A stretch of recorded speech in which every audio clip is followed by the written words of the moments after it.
चलो one by one देख लेते हैं जो इंपॉर्टेंट सी चीजें होंगी। और सिप्री रिपोर्ट वो ऐड करना मैं भूल गई, वो भी आ चुकी है, इंपॉर्टेंट है डिफेंस वाले पार्ट से। ठीक है, सबसे पहले LPG, LNG, CNG, PNG. Definite एक क्वेश्चन आपको इस बार देखने को मिलेगा क्योंकि आपने पढ़े एलपीजी के क्राइसिस। उसके बाद अगर आज का न्यूज़पेपर आपने उठा के देखा होगा तो एक्सप्लेनर वाले पेज पे इलेक्ट्रोमैग्नेटिक इंडक्शन के ऊपर आया है। अब वो जो यूज है वो आ गया हाउस होल्ड के अंदर, जो आप नॉर्मली इलेक्ट्रोमैग्नेटिक इंडक्शन का यूज करते हो। मुझे ये बताओ, जब इलेक्ट्रोमैग्नेटिक इंडक्शन का आपने प्रिंसिपल पढ़ा था, 3 की वर्ड्स आए थे उसमें, एक एडी करंट, ठीक है, मैग्नेटिक फील्ड और जूल्स हीटिंग लॉ। पूरा का पूरा वही एक्सप्लेन करा है, तो मैं उसको दोबारा से नहीं करवा रही क्योंकि हमने इलेक्ट्रोमैग्नेटिक इंडक्शन ऑलरेडी इंडस्ट्रियल वाले सेक्टर के अंदर पढ़ रखा है, तो वो सेम ही है, बस अब हाउस होल्ड एप्लीकेशन के ऊपर उसने ज्यादा फोकस करा हुआ है।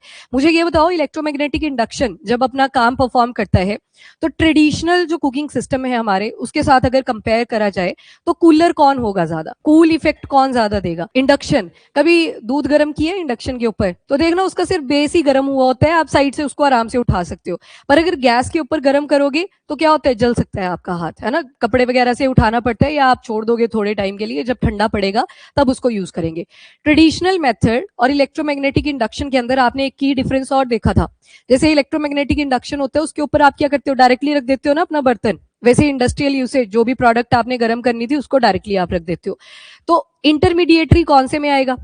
ट्रेडिशनल मेथड्स के अंदर, जहां पे आप किसी हवा, स्टीम, किसी भी चीज को गर्म कर सकते हो। जैसे आपने एलपीजी को ऑन करा, मतलब गैस का यूज करना शुरू करा, हवा के थ्रू आती है ना वो गैस, ऐसे थोड़ी होता है डायरेक्टली आग के ऊपर ही आप प्रोडक्ट को रख देते हो, पहले बेस बना होगा प्रॉपर, उसके ऊपर रखते हो।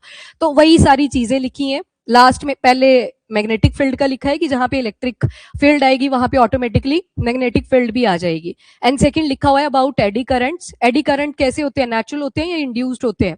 इंड्यूस होते हैं, जब आपने ऑलरेडी कंडक्टिविटी वहां पे प्रोवाइड करी होगी तब जाके वो इंड्यूस करेगा। एंड थर्ड था आपका Joule heating law, H is equal to I square R T.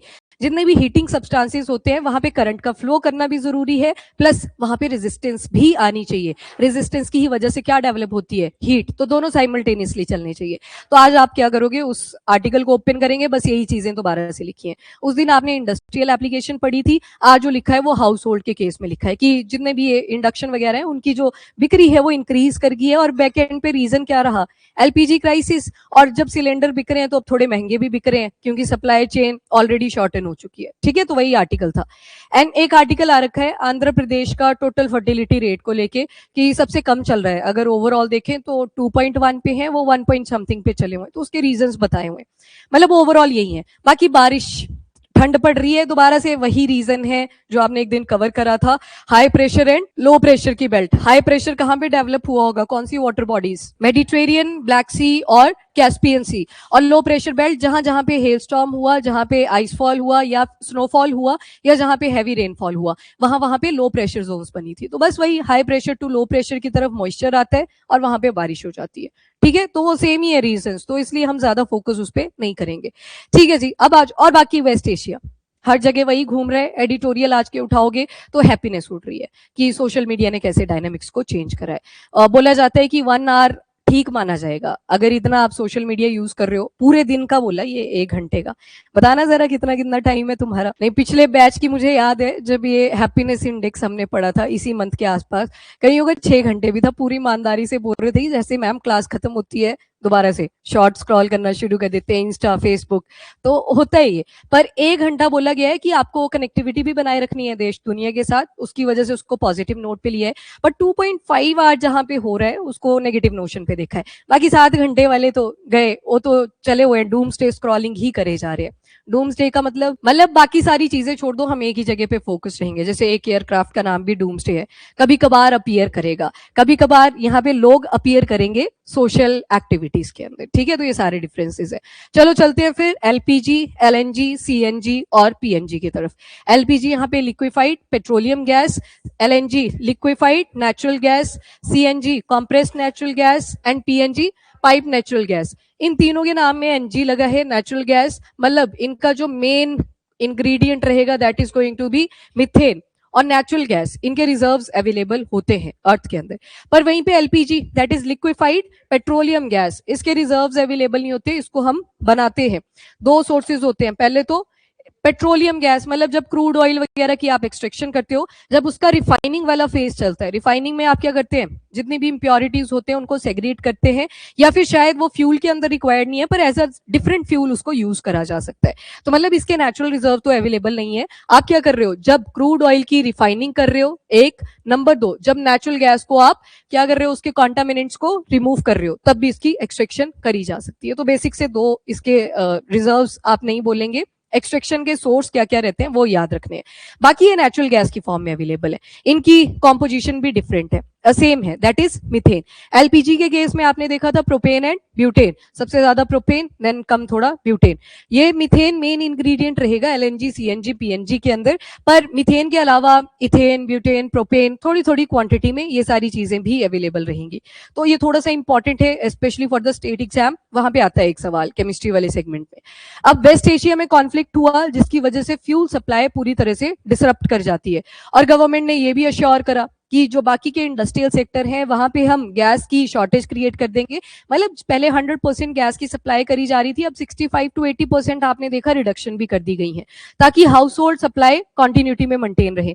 अगर कल आप थोड़ा मार्केट में निकले होंगे, कल या परसों मेरे ख्याल से, यस कल तो नहीं परसों, तो ठीक ठाक सप्लाई चंडीगढ़ और मोहाली वाले एरिया में भी चल रही थी। मतलब वो इंश्योर करी जा रही थी कि हाउस होल्ड सप्लाई हम नहीं कंट्रोल करेंगे, मतलब रोकेंगे नहीं, सभी को अवेलेबल किया जा सके। महंगा हुआ क्या सिलेंडर, कितने का, अच्छा इतना भी चला गया, अच्छा ब्लैक वाला है, ठीक है। अब नेचुरल गैस के रिजर्व्स देख लो, ये कंट्री के हिसाब से डाटा दे रखा है। पहले पे आपका रशिया आ जाएगा, gas reserves again cubic metres में यूनिट्स रहेंगी।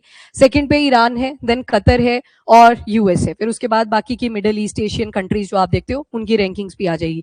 ये नेचुरल गैस के रिजर्व्स की बात हुई। बाकी एलपीजी उन सबके पास होगा जहां जहां पे क्रूड ऑयल की रिफाइनिंग चल रही है, पेट्रोकेमिकल प्रोडक्ट्स को डेवलप किया जा रहा है। सबसे पहले आते हैं लिक्विफाइड पेट्रोलियम गैस की तरफ।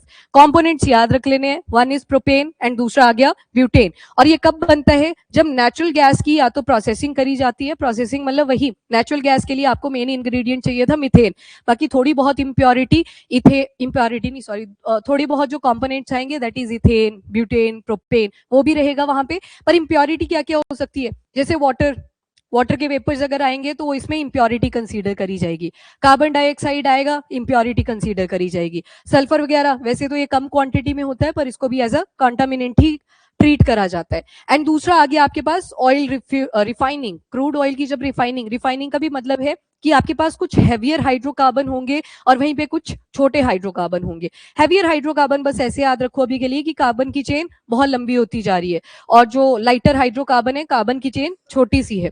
अब जैसे एलपीजी आपने पढ़ा, लिक्विफाइड पेट्रोलियम गैस, बोला दो सोर्सेज हैं जहां से इसको आप निकाल सकते हो। एक क्या बोला कि क्रूड ऑयल की जब रिफाइनिंग करोगे, मतलब जो बड़े हाइड्रोकार्बन है उनको छोटे हाइड्रोकार्बन के साथ आपको सेग्रीगेट करना पड़ेगा।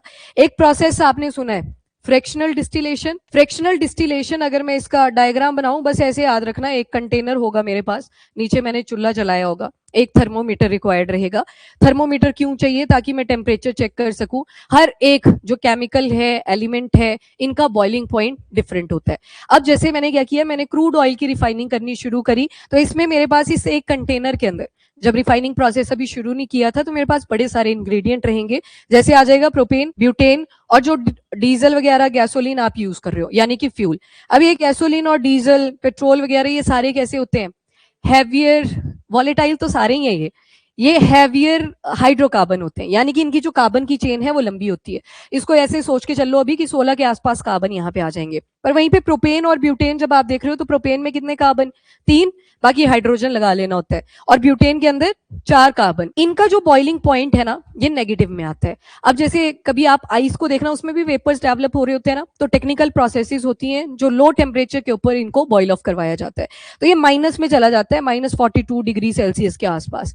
अभी इसको ऐसे मत सोचना कि अकेली आइस है यहाँ पे, है तो लिक्विड फॉर्म में ही ना। सुना है ना ये सभी ने, पेट्रोल अगर आप हाइट पे भी जाओगे जहां पे सब कुछ जम जाता है वहां पे पेट्रोल फिर भी काम कर रहा होता है। हाँ तो बस वही एंटी नॉकिंग एजेंट डाला होता है गाड़ियों के अंदर ताकि इंजन वगैरह ढंग से काम करता रहे। वो भी कैसा रहता है, लिक्विड फॉर्म में रहता है ना, वो थोड़ी जम जाता है ताकि व्हीकल चलता रहे वहां पे। अब इनका जो बॉइलिंग पॉइंट होता है काफी लो होता है, जबकि ये जो गैसोलीन है और डीजल है इनका जो बॉइलिंग पॉइंट है that is very high, 100 degree Celsius को भी क्रॉस कर जाता है। तो जैसे ही आप बॉइलिंग करोगे तो ये सबसे पहले कौन निकलेगा आपके पास, प्रोपेन एंड ब्यूटेन। अब जैसे जैसे इनके वेपर्स बनते चलेंगे, आगे आपने एक पाइप सी लगाई होगी और उस पाइप के साथ एक और कंटेनर को अटैच करा होगा, उसके अंदर आप क्या करोगे, इस प्रोपेन और ब्यूटेन इसको स्टोर करते चलोगे, और नीचे जो हैवियर हाइड्रोकार्बन था वो यहीं पे रह जाएगा, दैट इज गैसोलीन और डीजल। दोनों की जो यूसेज है वो डिफरेंट आ जाती है, जहां पे अब आप गैसोलीन और डीजल वगैरह को यूज करोगे व्हीकल्स के अंदर, अपनी शिप्स के अंदर डिफरेंट यूटिलिटीज आ गई, वहीं पे ये जो प्रोपेन और ब्यूटेन था इन्होंने क्या बना दिया, एलपीजी, इसको आप यूज करोगे एज अ कुकिंग गैस। तो इसके नेचुरल गैस के रिजर्व नहीं थे, जब इनकी रिफाइनिंग करी गई या फिर नेचुरल गैस की जब प्रोसेसिंग करी गई तो उसी टाइम पे हमारे पास क्या निकल के आए, प्रोपेन एंड ब्यूटेन। रह जाएगा याद, थोड़ा इंपॉर्टेंट है, और स्टेट एग्जाम में आप एक क्वेश्चन एटलीस्ट एक्सपेक्ट कर सकते हो। अब यूपीएससी तो कितने ही डालेगा, पर स्टेट के अंदर ये आपका चैप्टर आता है केमिकल प्रॉपर्टीज, केमिकल एजेंट्स, तो वहां पे ये सवाल बन सकता है। एलपीजी, बाकी ये पोर्टेबल है, सिलेंडर्स की फॉर्म में लाई जाती है, लिक्विफाइड पेट्रोलियम गैस है तो गैस, पर इसको प्रेशर डाल के किसमें कन्वर्ट कर दिया जाता है, इनटू लिक्विड, क्योंकि गैस तो एक्सपांडेड फॉर्म में प्रेजेंट होती है। अभी हम यहाँ बैठे हैं, यहाँ हीलियम है, आर्गन है, ऑक्सीजन है, कार्बन डाइऑक्साइड है, सारी गैसेस घूम रही हैं, सम ट्रेसेस ऑफ गैसेस यहाँ पे घूम रही हैं, तो मतलब कॉम्प्रेस करना पड़ता है। जब कॉम्प्रेस करते हो तो ये किसमें कन्वर्ट हो जाता है, इनटू लिक्विड। गैस को जब कंप्रेस करा तो लिक्विड में कन्वर्ट होगा। तो जैसे सिलेंडर खत्म होने को आता है, आप थोड़ा सा उसको हिलाते रहते हो कि क्या पता ये गैस थोड़ा और वर्क कर ले, वो इसी एक्सपेक्टेशन में, क्योंकि वो जो लिक्विड था वो दोबारा से, अब प्रेशर जब घट रहा था वहां पे, तो किसमें कन्वर्ट होना शुरू हो गया था, गैशियस फॉर्म में, तभी वो थोड़ा थोड़ा जलती है और एक टाइम आता है बिल्कुल ही बंद हो जाती है। और ऐसी गैसेस जैसे आजकल आपने नोटिस किया हो, आपने चूल्हा जलाया हुआ था, एकदम से बंद होगी, तो मतलब उसमें इम्प्योरिटी भी ठीक ठाक थी। बाकी एलपीजी में याद रखना, एक लीकेज आइडेंटिफाई करने के लिए इंग्रेडिएंट भी डला होता है, इथाइल मेरकैप्टेन, ठीक है, और इसका फॉर्मूला क्या रहता है, तो CH3CH2SH, मतलब इसमें एक चीज प्रेजेंट है विच इज सल्फर। वो स्मेल आती है ना कि आपसे आपकी जो गैस है वो ऑन रहेगी है, तो जैसे ये पंजेंट सी स्मेल उड़ेगी आपको पता चल जाएगा, तो इथाइल मरकैप्टेन। अब देखो इसको हाइड्रोकार्बन के साथ मिक्स करके डाला, रीजन वही, इंग्रेडिएंट क्या क्या देखे आपने, प्रोपेन एंड ब्यूटेन, तो अच्छे से मिक्स भी कर जाए। और अकेला अगर सल्फर डालते तो आप वहां खड़े नहीं हो सकते। केमिस्ट्री लैब से कभी गंदी सी स्मेल सूंघी है किसी ने, बड़ी अजीब होती है, जिस दिन वो फैलती है पूरे कॉलेज को पता लग जाता है कि आज हाइड्रोजन सल्फाइड का यूज करा गया था। इवन जो गैस हमसे भी निकलती है ह्यूमन बींग से, उसमें भी क्या होता है मेन इंग्रेडिएंट, हाइड्रोजन सल्फाइड, तो उसको नहीं सूंघा जा सकता, इसी वजह से क्या डाल दिए साथ में, हाइड्रोकार्बन्स, तो इथाइल मेरकैप्टेन ये डाला जाता है इसके अंदर ताकि लीकेज को डिटेक्ट करा जा सके। एंड सेकंड आता है आपका कॉम्प्रेस्ड नेचुरल गैस। आप जब भी कैब या ऑटो से आते हो, पीछे एक सिलेंडर रखा होता है उन्होंने, वो सीएनजी का ही होता है। नाउ नाम से ही पता लग रहा है नेचुरल गैस है, यानी कि इसके ठीक ठाक रिजर्व्स आपको अवेलेबल मिलेंगे। फिर नेचुरल गैस को एक्सट्रैक्ट करा जाता है, ड्रिलिंग मल्टीपल प्रोसेसेस होती हैं उन सभी का यूज करके, और ये जो नेचुरल गैस होती है इसका मेन इंग्रेडिएंट आएगा methane. Methane is main ingredient, methane, ठीक है, मीथेन। अब ये भी नेचुरल गैस होती है और इसे हाई प्रेशर के ऊपर कंप्रेस करा जाता है। कंप्रेस कर दिया तो मतलब ये जो नेचुरल गैस है अब क्या करेगी, वो जो वॉल्यूम था वो घट जाएगा, एनर्जी डेंसिटी उसकी बढ़ जाएगी।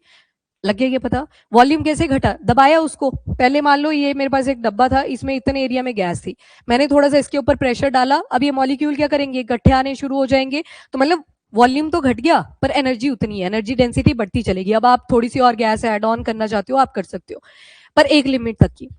फट भी जाता है ना, सिलेंडर फट गया तो वो प्रेशर इंक्रीज होने की वजह से, कुकर फट गया अगेन प्रेशर इंक्रीज होने की वजह से, तो हमेशा एक लिमिट तक की चीजें कंडक्ट करी जाती हैं। एंड सीएनजी ये एज अ फ्यूल की तरह यूज होता है, कार्स, व्हीकल्स, इवन आपकी जो मेट्रो सिटीज हैं, न्यू दिल्ली का एग्जाम्पल, मुंबई, चेन्नई, ये सारे अगर आप इंक्लूड करो तो वो किसको यूज कर रहे हैं आज के टाइम पे, सीएनजी। दिल्ली में देखा है ना सीएनजी वाली बसेस चल रही हैं, व्हीकल भी चल रहे हैं, और यहाँ पे भी आप देखोगे तो बस तो नहीं मिलेगी, बस यहाँ पे डायरेक्टली इलेक्ट्रिफिकेशन पे आ चुके हैं, पर हाँ ऑटो वगैरह, देन आपके जो कैब हैं वो आपको मिल जाएंगी। डीजल वाली गाड़ियों में एक प्रॉब्लम आ रही थी सीएनजी के, जब उन्होंने सिलेंडर ऐड करे, आप बुक करोगे बड़ी सी गाड़ी की, सिडान गाड़ी कर लेते हैं, सामान ज्यादा है और पीछे क्या रखा होता है, सीएनजी, फिर वो एक और प्रॉब्लम इमर्ज करगी कि मैडम सीएनजी का सिलेंडर ही इतना बड़ा है, अब कंपल्शन भी करी जा रही है, तो वो सारी प्रॉब्लम्स भी आ रही है। चलो ठीक है, और बाकी ग्रीन हाउस गैस एमिशन अगर आपने रिड्यूस करने हैं तो उसके लिए सीएनजी को एक बढ़िया ऑल्टरनेटिव माना जाता है। अब देखो मीथेन जब ये एज अ वेस्ट निकलती है तो ये डेंजरस है, पर जब इसको आप एज अ फ्यूल यूज करते हो तो ये अच्छी मानी जाती है, ठीक है, तो गुड ऑल्टरनेटिव है ग्रीन हाउस गैस इमिशन का। अगर ग्रीन हाउस गैस इमिशन को देखें तो इसमें वेस्ट क्या निकलता है सबसे ज्यादा, कार्बन डाइऑक्साइड, दूसरे पे आप क्या पढ़ते हो, मीथेन, ओह CH4 मीथेन, बाकी तो निकल ही रहे हैं, पर मीथेन अगर वेस्ट की फॉर्म में निकल रहा है तो वो हीटिंग इफेक्ट कॉज करेगा। वो जो आप अर्बन हीट आइलैंड वगैरह के कॉन्सेप्ट देखते हो कि एक ही जगह पे बड़ी ज्यादा हीट डेवलप हो रखी है, तो किसकी वजह से होता है? Methane, carbon dioxide. Shelf life देखोगे मीथेन का कम होता है पर कार्बन डाइऑक्साइड का ज्यादा रहता है, और हीटिंग इफेक्ट ये ज्यादा कॉज करता है कम टाइम के अंदर, ये कम कॉज करता है इफ कंपेयर टू मीथेन। चलो ठीक है, ये भी याद रख लेना। और अर्बन पॉल्यूशन को रिड्यूस करने के लिए भी सीएनजी यूज करा जा रहा है, और ये काफी इको फ्रेंडली भी माना गया है। देन यस, प्रेशर भी याद रख लेना, 200 से 250 तक रहता है बार्स की कैटेगरी में, और डिफरेंट डिफरेंट यूनिट्स हैं, आप कन्वर्ट करके भी देख सकते हो पीएसआई में, पास्कल, ये सारे प्रेशर के ही यूनिट्स हैं। इसके बाद नेक्स्ट आता है LNG, liquefied natural gas. Again इसका भी मेन इंग्रेडिएंट कंपोनेंट क्या रहेगा? मीथेन, पर ज्यादा क्वांटिटी में होगा if compare to compressed natural gas.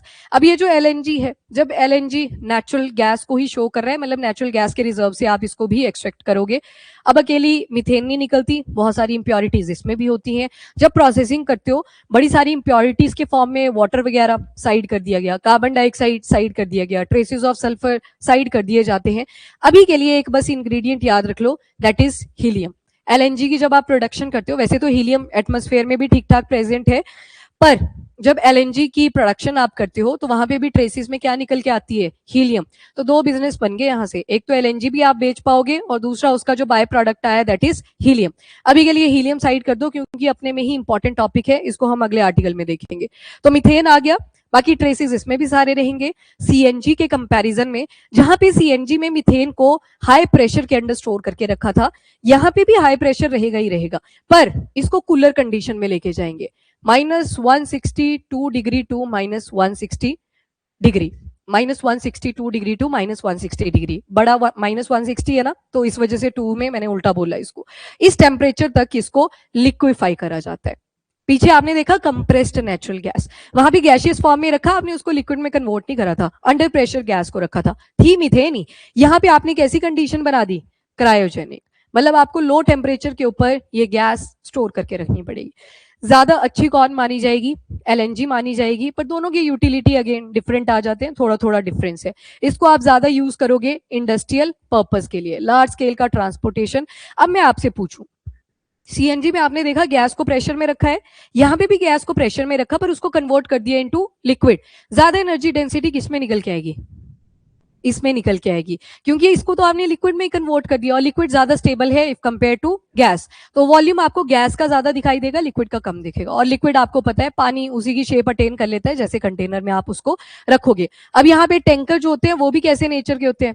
Cryogenic tankers. तो इन्हीं टैंकर्स के अंदर इनको रखा जाता है, जहां पे टेम्परेचर को लो मेंटेन किया जाए। और याद रखना, ये जो बाय प्रोडक्ट देखा हमने हीलियम, ये -162 टू -160 डिग्री पे इस गैस को कन्वर्ट कर दिया जाता है इनटू लिक्विड। जो कौन सी गैस बोली? मीथेन। मीथेन को कन्वर्ट किया इस टेम्परेचर पे, इसको अराउंड -262 डिग्री सेल्सियस के पास ले जाते हैं। एक बार फिर भी चेक कर लेना, मतलब ये लिक्विफाई और कम टेम्परेचर के ऊपर होता है, मतलब इस टेम्परेचर के ऊपर ये जो हीलियम होगा ये किस फॉर्म में एग्जिस्ट करेगा?